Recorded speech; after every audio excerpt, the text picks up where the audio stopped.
Чүй командасынын оюнчусу Куттубек Коносов көп жылдардан бери сот тармагында эмгектенип келет. Анын командасы бул беттешке мыктылап даярданып жеңишти самап келишкен. Оюн учурунда Куттубек чабуулчулук позицияда ойногондуктан өз командасын алдыга сүрөөнгө аракетин жасап жатты. Быйыл Кудайым буйруп Нарын желегесинде өтүп жатат. Абдан мыкты деңгээлде болот. Атаандаштары жөнүндө айта турсак, Баткенден келген туугандарыбыз менен ойнодук. Сонун оюн болду. Тилекке каршы жеңиш Баткен тарапка болду.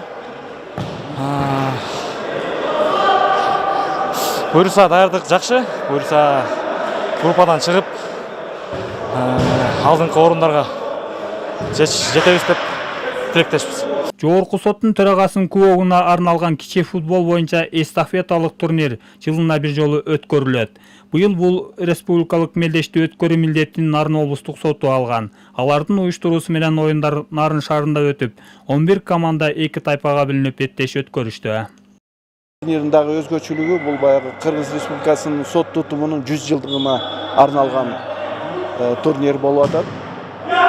Буюрса ушу 11 команда geldi. Şu kızıktı oyun, kızıktı taymaş болот деп атабыз. Анан күчтүүсү жеңсин. Беттешке күбө болгон күйөрмандар да көп болду. Алар өз жаатына жан тартып, кызуу колдоп турушту. Нарын облусунун командасын колдоп келгенбиз. Биздин сот системасынын кызматкерлери ойноп жатат.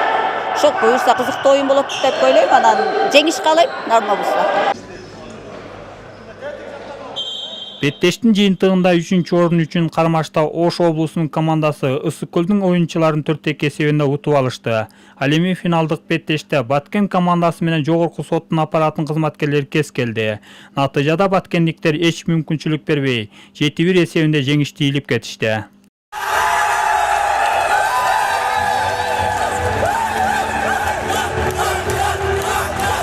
Соңунда мыкты оюн көргөзгөн оюнчуларга баалуу белектер, акчалай сыйлыктар тапшырылды. Ал эми жеңүүчү командалар жогорку соттун төрагасынын кубогу, медалдары менен сыйланышты. Жакшы даярданып келгенбиз, ошонун жемишине мына көрүп турабыз. Силерге чоң рахмат, Алла разы болсун. Ушул биринчи местаны алдык, мына Кудай кааласа. Биринчи местаны. Силерге чоң рахмат. Ура! Эстафетаны Нарындан Жалал Абад облустук соту өткөрүп алды. Кийинки республикалык мелдеш 1 жылдан соң Жалал Абад жергесинде уланат. Максат Абдыракуновдун Нурсултан Болотбек уулу, Нарын жаңылыктары.